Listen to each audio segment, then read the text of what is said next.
Кеше мен бар ғой. Қойларды просто тігендеп келдім ғой, кеше Қараталға барып, қойларды тігендеп келдім ғой. Ал үйдегі біздің екі серкеш, бір тоқтыны көрген шығарсыздар біздің үйдегі. Олар деген соятын мал ғой, осы құрбан айтта, оразада дегендей. Оразада құрбан айтта соямыз ғой. Үйдегі тоқты, екі серкешті.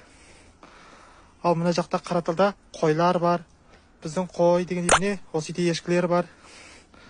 Арасында осының ешкісі, біздің ешкі. Қараталдың қойы бар, сосын біздің қой бар.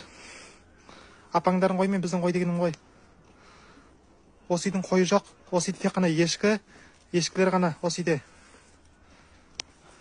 Апаң екеумізде бар ғой, апаң екеумізде қой бар. Ал осы үйде бар ғой, осы үйде ешкі ғана ғой, осы үйде ешкі ғана ғой. Оларда қой жоқ, бірақ ешкі бар. Осы ешкілердің жартысы менікі, жартысы осы үйдікі ғой. Ал қойларды жартысы біздікі, жартысы апаңдардікі ғой сол.